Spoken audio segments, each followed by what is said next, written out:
કેમ છો મિત્રો? આજે આપણે વાત કરવાની છે એક એવી સંસ્કૃતિની કે જે બેનમૂન છે, રહસ્યમય છે. મને દુનિયામાં રહેતા અલગ અલગ કલ્ચરના લોકો અને તેમની રહેણી કરણી વિશે જાણવું એ મારો શોખ છે. અમુક પ્રજાતિના લોકો ખૂબ રહસ્યમય અને વૈવિધ્યસભર માહોલમાં જીવતા હોય છે. તેમનો સંઘર્ષ, સફળતા, સિદ્ધિ અને ઈશ્વર પર શ્રદ્ધા રાખવાની રસમ ખૂબ અલગ અને ગુહ્ય અને રોમાંચ જગાડે તેવી હોય છે. એવી જ એક આફ્રિકન દેશમાં આવેલી સંસ્કૃતિ છે બેનિન શહેરમાં. બેનિન સંવિધાનિક નામ બેનિન ગણતંત્ર પશ્ચિમ આફ્રિકામાં આવેલો દેશ છે. તેની પશ્ચિમી સીમા ટોગો સાથે છે અને તેની પૂર્વ સીમા નાઇજીરિયા, ઉત્તર બાજુએ બુર્કિના ફાસો અને નાઇજીરિયન દેશો સાથે આવેલા છે. તેમજ તેની દક્ષિણ બાજુએ બેનિન ઉપસાગર છે. તેનું કુલ ક્ષેત્રફળ અંદાજે 1,10,000 ચોરસ કિલોમીટર છે. તેની જનસંખ્યા 8,50,000ની છે. તેની રાજધાની પોર્ટો-નોવો છે, પણ તેની સરકારી મથક કોટોનોઉ છે. બેનિનમાં 1960 થી 1972 સુધી લોકશાહીની સરકાર બાદ 1972 થી 1991 સુધી માર્ક્સિસ્ટ લેનિનની દમનીય સમુખત્યારશાહીએ શાસન કર્યું હતું. 1991 થી બહુપક્ષીય ચૂંટણીઓ યોજાય છે. તેની 1/3 વસ્તી આંતરરાષ્ટ્રીય ગરીબી રેખાની કે જે રોજ $1.25 છે તેની નીચે જીવે છે. આ દેશના મુખ્ય આવકના સાધનો જીવન નિર્વાહ પૂરતી ખેતી અને કપાસની ઉપજ જ ફક્ત છે. બેનિન તેના ધાર્મિક વિધિઓના સમૃદ્ધ ઇતિહાસ માટે ખૂબ લોકપ્રિય અને જાણીતું છે. ખાસ કરીને તેના પરંપરાગત ધર્મ વુડુ અથવા વોડૂન અને ગ્રેટ બેનિન સામ્રાજ્ય સાથે સંકળાયેલું છે. આ ધાર્મિક વિધિઓમાં બલિદાન, તહેવારો અને સમારંભો જેવી વિવિધ પ્રથાઓ શામેલ છે, જે ઘણીવાર પૂર્વજોની પૂજા, દેવતાઓ અને ઓબાની આસપાસ કેન્દ્રિત હોય છે. દેવી રાજાશાહી બેનિનના શાસક ઓબાને સર્જક દેવ ઓસાનોબોઆના સીધા વંશજ તરીકે જોવામાં આવે છે. વાર્તાઓ અને દંતકથાઓ જેમ કે ઓબા યુવારે અને ઓલુકુનના વાસણો વિશેની વાર્તાઓ ધાર્મિક વિધિઓના મહત્વ અને ઓબાના દૈવી સાથેના જોડાણ પર ભાર મૂકે છે. બેનિનના સાંસ્કૃતિક પ્રવાસો ઘણીવાર આયોજિત કરવામાં આવે છે, જેથી તેઓ ઇરાદાપૂર્વક એવા વિસ્તારોની મુલાકાત લે છે જે ખૂબ પરંપરાગત જીવનશૈલીને અનુસરે છે. પ્રવાસીઓ સુન્નત સમારંભો, કાળા અને લાલ રંગના પોશાક પહેરેલા શોક કરનારાઓ સાથે લાંબી જાહેર અંતિમ યાત્રાઓ અને ફેટિસ પર પ્રાણીઓનું બલિદાન દર્શાવતી આતરડાની વિધિઓ જોઈ શકે છે. લોકો માનતા હતા કે બેનિનના ઓબા સર્જક દેવ ઓસાનોબોઆના સીધા વંશજ હતા. બેનિનની સફળતા તેના જીવંત વેપારને કારણે હતી. બેનિનના વેપારીઓ અને કારીગરોએ પોર્ટુગીઝ લોકો સાથે સંબંધો વિકસાવ્યા હતા, જેઓ રાજ્યની કલાકૃતિ, સોનું, હાથીદાંત અને મરીની શોધ કરતા હતા. આધુનિક યુગની શરૂઆતમાં બેનિન પશ્ચિમ આફ્રિકન ગુલામ વેપારમાં પણ ભારે સામેલ હતું. બેનિનને એક સમયે દાહોમી રાજ્ય તરીકે પણ ઓળખાતું હતું. બેનિનને 1960માં સંપૂર્ણ સ્વતંત્રતા મળી.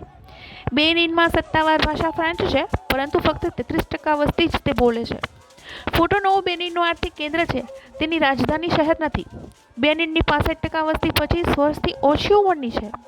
પુરાતત્વવિદ ગ્રેહામ કોના દ્વારા ખાડામાં ફેંકવામાં આવેલા 41 માદા હાડપિંજર શોધી કાઢવામાં આવ્યા હતા.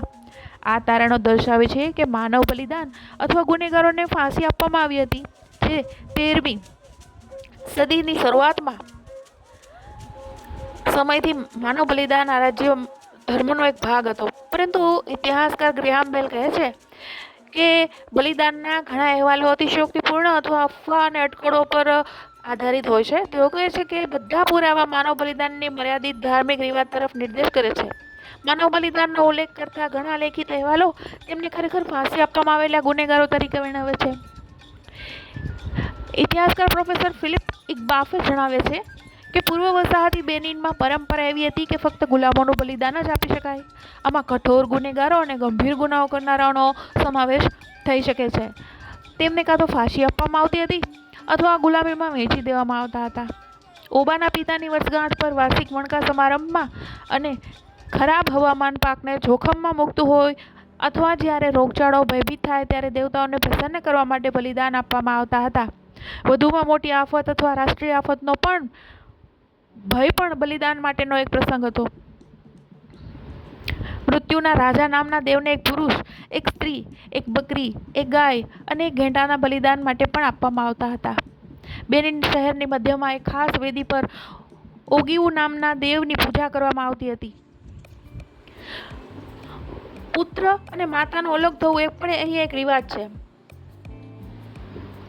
પુત્રને રાજા તરીકે સ્થાપિત કર્યા પછી તેની માતા આયોબાનો બિરુદ મેળવ્યા પછી બેનીન શહેરની બહાર ઉસેલુ નામના સ્થળે એક મહેલમાં સ્થાનાંતરિત કરવામાં આવી હતી. માતા પાસે નોંધપાત્ર શક્તિ હતી.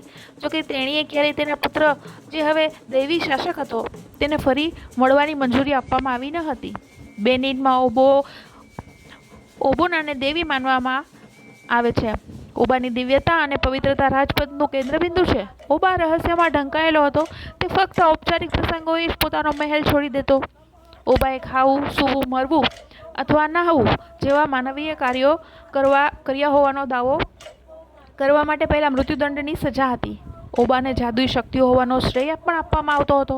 તેમણે એક શક્તિશાળી અમલદારશાહી તંત્રને પણ નિયંત્રિત કર્યું, જેના હુકમોથી અક્ષરશઃ પાલન કરવામાં આવતું હતું.